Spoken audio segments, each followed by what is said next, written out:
સુરત જિલ્લામાં વરસેલા અતિ ભારે વરસાદના પાણી ઓસર્યા બાદ નુકસાનીના સર્વેની કામગીરીનું ધારાસભ્ય મુકેશ પટેલે સ્થળ પર જ નિરીક્ષણ કર્યું. કદરામાં અને ઉમરાછી સહિતના અસરગ્રસ્ત વિસ્તારોમાં પહોંચીને ધારાસભ્ય મુકેશ પટેલે ચકાસણી કરી. ચકાસણી દરમિયાન પાણીના કારણે જરૂરી દસ્તાવેજો પલળી જવા, નુકસાન પામવા અથવા ગુમ થઈ જવાની તેમજ અનેક આદિવાસી પરિવારો પાસે જરૂરી દસ્તાવેજોની અછત હોવાને કારણે નુકસાન સહાયના ફોર્મ ભરવામાં પડતી મુશ્કેલીઓ અંગે અધિકારીઓ સાથે વિગતવાર ચર્ચા કરી.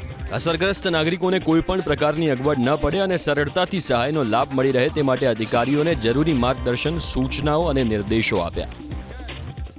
કાગળમાં કે કાગળ બીજાના ઘર ના ઠેકાણા નથી કે મેં સર્વે પૂરો કરો, બીજા કાં હળપટી કાગળ આવે, બીજાના રૂમ ને બધું પીલાઈ ગયેલું છે. તમે આવીને જરા અલર્ટ છો અને સર્વે ટીમે કાગળ પર બીજા કાગળ કાઢ લાવો. હીરા તમે આવીને સર્વે પર જાતે ભાઈ આમાં તમે ઉતરો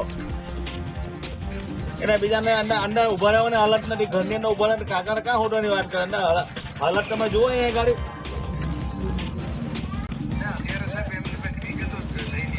તમારા તલાટીને સૂચના આપો, જે વિગત લઈને પૂરું કરો. એ બિચારા પાસે એનો સામાન એનો કઈ વસ્તુ નથી, એનું પીલાવાનું એક બાકી નથી કે ભાઈ કોઈ પૂરું વસ્તુ નથી. આપણા વાળા બધા કાગળની પાછળ પડ્યા છે. એ કાગળ વાગ માટે હવે બહાર નીકળો ભાઈ. તમે બી ઓફિસ માંથી બહાર નીકળવાનું કરો.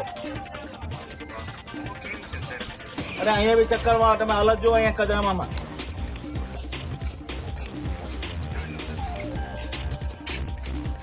એ બધા કાગળ બાગળમાં પછી આપણે માનવટન ડોનર આ બધું સ્કૂલ કરીને પૂરું કરવાનું. ગાડીમાં અહીંયા ઘરના ઠેકાણા નથી, પાણી પડાય છે, કાગળ કાઢી કેટલું પાણી એટલું હોય લઈ લેવાનું.